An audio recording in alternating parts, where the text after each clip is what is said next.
Portland's having a moment. Not everyone sees it yet, but you will. Step outside early and you'll catch it in the air. That mix of coffee, rain, and cedar that pretty much defines Portland mornings. Under Burnside, drummers are warming up, their rhythm bouncing off the bridges, while food carts on 10th fire up for the day. Then Mount Hood punches through the clouds, streetlights buzzing, cyclists carving through puddles like they're late to a show. Weekends downtown, it's got a baseline. Markets spilling into crosswalks, patios packed before noon, and every other corner feels like a block party. Out in Beaverton and Lake Oswego, it's backyard smoke, kids' games, and new tap rooms lighting up by dinner time. The city's got that hum again, gritty, creative, and full of momentum. Portland's not dying, it's dialed in. Yeah, it's changing, but that might be exactly what this city needs. Stay close. This flips faster than a cafe open sign. By the end of this one, you'll see why Portland's comeback isn't just real, it's personal.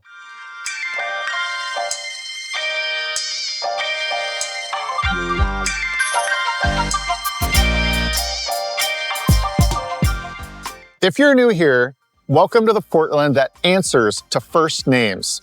We help people figure out where they fit in here. Maybe that's a loft above the food carts near 10th and Alder. Maybe it's a backyard in Lake Oswego with the smell of barbecue and pine needles. Around here, real life looks like coffee before the rain stops and tacos after dark. People carving out their rhythm one neighborhood at a time. If that's your lane, our info's in the description right below. We're busy getting keys into hands every week. But here's what's wild. Portland's energy isn't just back, it's shifting. The way people live, hang out, and even spend their Sundays feels different. The city didn't bounce back, it leveled up. Something real is happening in Portland right now. There's a new meter under the sidewalks. It's not the Portland of 5 years ago when everyone clocked in downtown, clocked out by 6, and ghosted by dinner. Nope. Today, the beat's flipped. It's more coffee meetings at Cova, laptops in breweries, and dog walks that somehow turn into happy hours. Roughly a quarter of Portland's workforce is still logging in from home. So yeah, the line between on the clock and off the grid barely exists anymore. People aren't just living in the city anymore. They're living with it. The new Portland rhythm is part remote hustle, part spontaneous adventure. 1 minute you're on a Zoom call and the next you're biking the Esplanade through mist that smells like fresh rain and espresso. And that's not just mood, it registers on more than gut. Bike counts are climbing again after a dip, and nearly 90% of us live within 10 minutes of a park. Nature's not an escape here, it's the default background. Neighborhoods that used to coast through midweek now hum with life. The Alberta Arts District has patios packed with freelancers tapping away between cold brews and late lunches. Inner Southeast is stacked with new co-op studios and maker spaces buzzing from noon till night. Even Lake Oswego, once the quiet escape, now hosts remote workers dialing in from decks over the water. We're mid-sound check on the schedule, sure, but with TriMet easing service and more locals biking or walking, the commute looks a whole lot more like a lifestyle now. And here's the real talk. This new tempo isn't just about jobs or commutes. It's about rediscovering joy in small routines. Saturday markets creeping into Thursdays, local bands setting up in old warehouses again, steam rising off the Willamette while runners cut through Tom McCall Waterfront Park. And when the sun actually shows up, every Portlander treats it like a state of emergency. Patios fill in 5 minutes flat. We've seen it firsthand. Clients who once chased Pearl District condos are now after mid-century homes in Milwaukee, where they can walk to a brewery and still take calls from the patio. Makes sense. Vacancies near 9% means renters finally have breathing room and buyers can think before bidding. With flexible work setups, people are choosing neighborhoods that fit their lives instead of their commutes. We're back to human pace. Plans soften, days flex. Turn the page. Portlanders are not asking where's the best place to live anymore. They're asking where does my life feel the best? And that one question is changing everything from housing trends to neighborhood culture to how outsiders see us. And if you're ready to make that discovery for yourself, call us, text us, or shoot us an email. We're your local Portland real estate team of choice when it's time to actually live the Portland lifestyle, not just dream about it. Our info is right there in the description. Whether you're buying, selling, or just figuring out your next move, we'll help you find your place in this city's new rhythm. You ever notice how people outside of Portland love to tell you what Portland's really like? It's kind of wild. Folks who haven't been here in 10 years still think the whole city's frozen in 2020 headlines. They say stuff like, oh, isn't downtown empty? Didn't everyone move to Boise? Meanwhile, on a beautiful day, I'll be standing on the Burnside Bridge at sunset, watching food carts packed and the sky glowing pink over Mount Hood. Like, yeah, sure, looks really abandoned, everybody.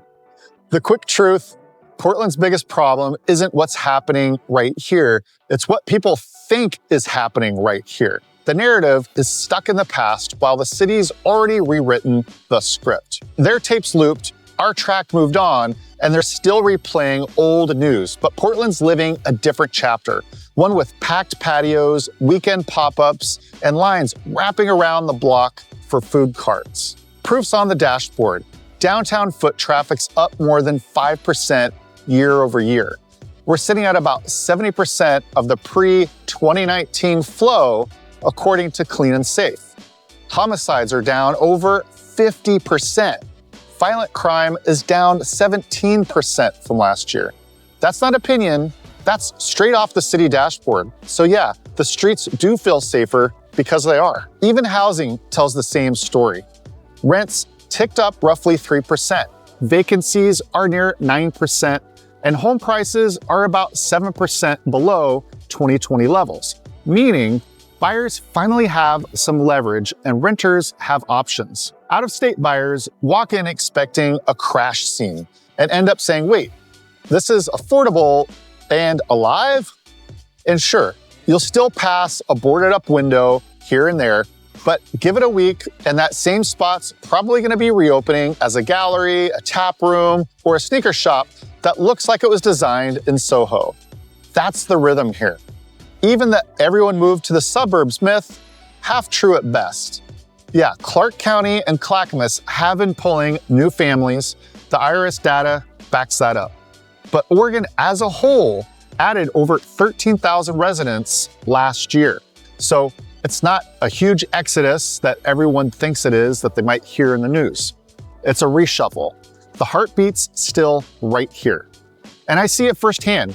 Buyers fly in expecting ghost streets, then walk through the Pearl on a Saturday night and stop mid-sentence. They realize fast that Portland didn't stall, it rewired itself, built something more intentional, more grounded in its local pulse. What most outsiders miss is that Portland didn't bounce back the way that they expected, it rebuilt itself differently.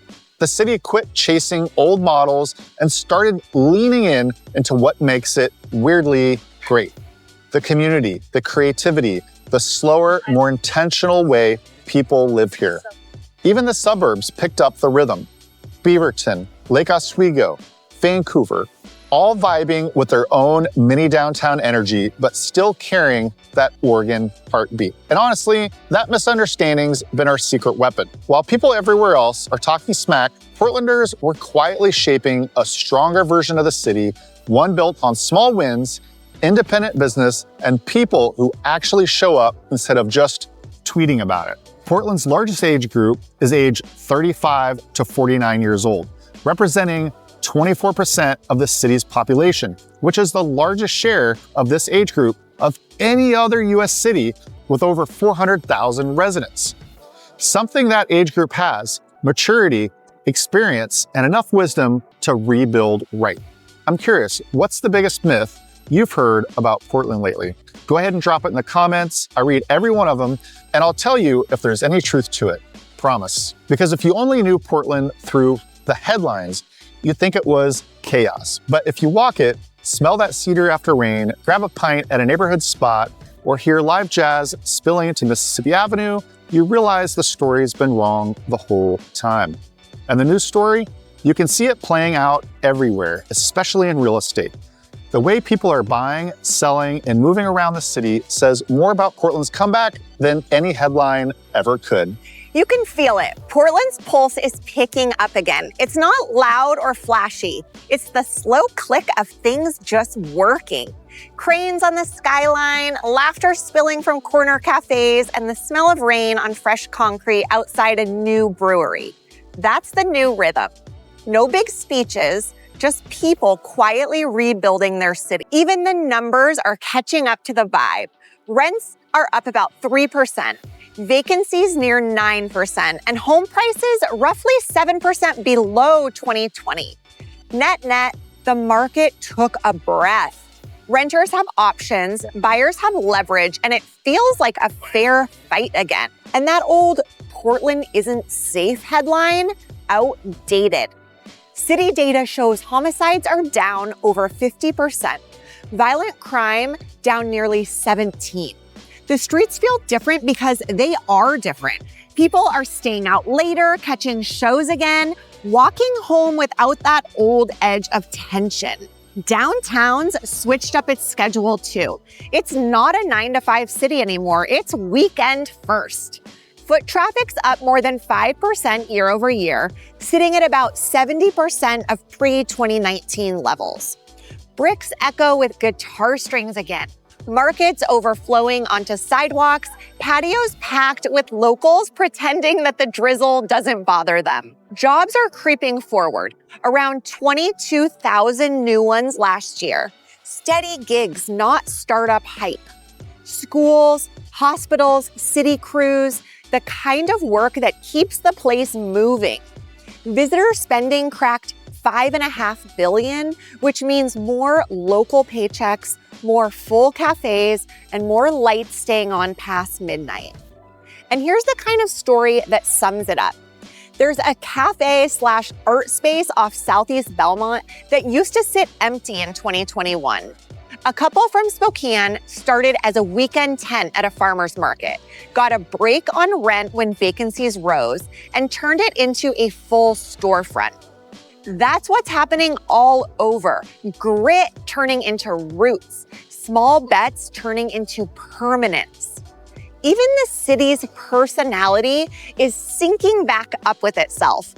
New murals under Burnside, old warehouses in Slabtown are buzzing again, neighbors actually linking up, baristas collabing with brewers, event crews teaming with nonprofits.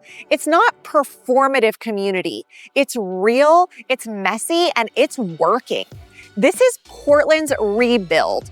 Grounded growth, not glossy. Real grit turning forward into momentum. And that's the magic.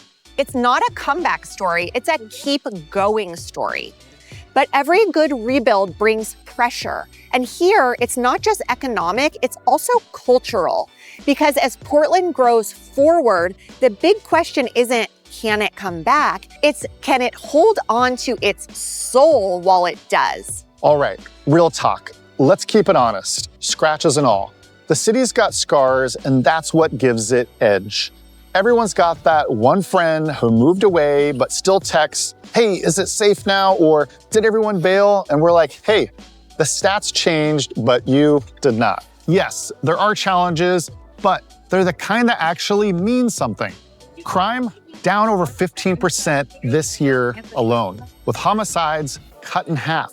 But the perception is still catching up.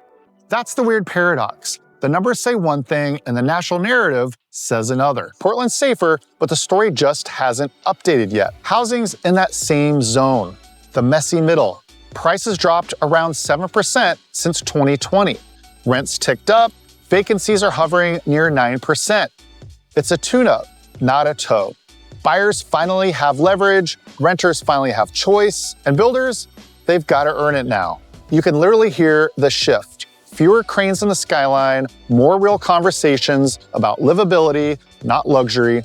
It's like the city's forcing its housing market to grow a conscience. Transit, Yeah, it's been trimmed by about 10% this year. If you're waiting on the 15 bus by Revolution Hall, you'll probably finish your coffee before it shows up. But more people are ditching the wait altogether, hopping on bikes down Belmont, gliding across the Tillicum Crossing with the skyline glowing through the fog. The city's commute story is shifting, less schedule and more self-reliance. Here's the part no one tells you. Portland's pain points are its superpower. The housing squeeze sparks creativity. The perception gap demands honesty. The uneven downtown recovery, it's redefining what downtown even means. Smaller businesses, more music, more people living here instead of just working here, which is exactly what we need. Even the population story isn't the doomsday version people like to tell. Yeah, Multnomah lost some folks post-2020, but Oregon still gained over 13,000 people last year. The migration pattern just evolved. A few headed to Clark County or Beaverton, and others moved in for the same reason Portland's always drawn dreamers. Lifestyle you can't fake and community you can actually feel. The rough edges become a grip. Portland doesn't hide its flaws, it turns them into texture. It's a city that learns, adapts, and somehow keeps finding new rhythm in the chaos. You can feel Portland's comeback right down to the open houses. The city's not just changing, it's reshaping how people buy, sell, and dream about where they want to land. Plot turn, for the first time in years, the power dynamic has flipped. Buyers aren't fighting over every listing anymore, they're walking through homes with leverage. Prices are roughly 7% lower than 2020, but the move is opening and options are there. That's how you end up with people from LA or Seattle standing in a Mount Tabor living room looking out at the trees like, wait, I can actually afford all this? And on the rental side, it's a whole different kind of energy. Rents crept up just over 3%, but with vacancies pushing 9%, renters have real options again. You can feel it too. Hawthorne patios are full of new faces. For rent signs are disappearing overnight. Alberta is buzzing like it's 2018 all over again. But here's the twist most people don't see coming. That window of choice will not last. Apartment construction is set to drop over 50% this year, meaning that this might be the best stretch of variety Portland renters and buyers will get for a while. Once that pipeline dries up, the balance shifts. Even the so-called soft spots are tuning into the city's next big experiments. Downtown, sure, office vacancies are high, but they're opening doors for something more creative. Real living spaces, art studios, and energy you can actually feel. One developer we've worked with even scrapped a planned office tower mid-project, and he reimagined it as artist lofts and flex studios. He said, why build cubicles when people want culture? That's the heartbeat right now. Office to living culture wins. Migration tells its own story. Yeah, some folks left for Clark County or Clackamas, lower taxes, more space, hey, no judgment, but plenty are coming in from out of state, chasing affordability and that uncopyable Portland feel. A client just told us last week, hey, I thought I'd have to move to Vancouver, but this backyard changed my mind. That's the moment people realize Portland still got it, just in a new form. The coolest part, real estate here isn't just a transaction. Keys here say who you're becoming. Families trading downtown condos for mid-century homes in Milwaukee, remote workers ditching corporate cubes for creative freedom on the east side, empty nesters selling square footage to gain walkability. That's the ripple effect. The new Portland market isn't about chasing status, it's about chasing fit. People want neighborhoods that match their rhythm, not just their mortgage approval. And I'm curious, what's your take? Do you think Portland's real estate comeback is just beginning, or are we already in that sweet spot? Drop your thoughts right down below. I'm genuinely interested in how locals and newcomers see this shift. Because the ripple, it's already happening. The only question is, are you gonna watch it or jump right in? Portland's next chapter isn't about getting back to anything. It's about building forward, and you can feel it everywhere. The city's slower where it used to rush, sharper where it used to drift, and somehow more creative than it's been in years. You can trace it: numbers, cranes, and Saturday noise. Violent crimes down more than 15%, homicides cut nearly in half, and foot traffic keeps climbing. We're back to roughly 70% of 2019 crowds, but here's the twist. They're not commuting in. They're coming in for experiences. Weekend first is the new Portland schedule. Food festivals, live music, night markets. Downtown's running on community instead of corporate pulse. Tourism is leading the charge too. $5.5 billion in visitor spending last year, and over 34,000 local jobs tied to it. In Lake Oswego, we're back to pre-pandemic tourism numbers. You see it on the ground. PDX Live packed again, the Pearl buzzing, street fairs flooding entire blocks, that familiar hum that says the city's breathing different. That's progress here. Messy, audible breathing. And the rebuild is smarter this time. Developers are reimagining everything. Office towers becoming apartments, co-working lofts, even boutique hotels. The city's deep into conversion incentives, turning vacancy into vitality, one building at a time. It's progress in Portland's language: imperfect, loud, and alive. Transit's changing too. TriMet's trimming service by about 10% this November, but that's already sparking something else: tighter bike networks, denser neighborhood retail, and micro hubs where people actually live, not just pass through.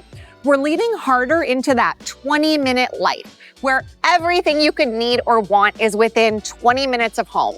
And here's a fun truth. Some days it feels like the city's powered by cold brew and conviction. Outside downtown, growth's spreading with personality.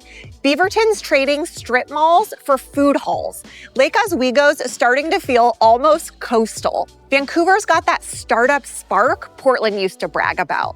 The migration that once bled one way out of Multnomah, it's looping back. The metro's balancing itself again. Picture this: old office towers turning into rooftop gardens, warehouses morphing into maker studios, bike lanes doubling as art corridors. Gritty, green, a little unpredictable, exactly how Portland likes it. Sure, headwinds remain: slower construction pipelines, cautious investors, fewer new builds. But that lulls the gift. It's breathing space, a reset. Less grow fast, more grow right. Because what's next isn't about catching up to Austin or Seattle, it's about Portland owning its rhythm again. The bike bells, the back alley breweries, the pop-up cleanups, and the constant hum of creation. Portland's not performing for approval anymore. It's evolving, sharper, stronger, and more self-assured than ever. This isn't a comeback. Think remix with new vocals. And the best part, we're still in the middle of the song. Portland's not chasing a comeback, it's proving a point. You've seen it: the lifestyle shift, the myths getting crushed, the grit turning into growth. And that comeback energy refuses to quit. The city's rebuilding itself from the inside out, block by block, fueled by creativity and stubborn pride. It's tile work, not billboards. Craft first. We see it every day. Clients who thought they were rolling the dice moving here now call us 6 months later saying, best decision we've made. They're biking the Esplanade, sipping coffee under gray skies, finding homes in neighborhoods that actually feel alive. Portland didn't stall, it evolved. And the people who get that early, they're the ones writing its next chapter, moving dreams from Notes app to address. So if you're thinking about buying, selling, or carving out your space in this city, call us, text us, or shoot us an email. We're a local real estate team right here in Portland, helping people like you live the lifestyle they've been dreaming about. All our info's in the description. And don't stop here. Check out the playlist. Living in Portland, the real vibe. You'll find real stories, neighborhood breakdowns, and insights from people who made the leap and never looked back. Because Portland's not perfect, it's real. It's layered, creative, gritty, and alive. When you're ready to live it for real, we'll help you make that happen. Appreciate you hanging out with us. Stay curious, keep roaming, and we'll see you in the next drop.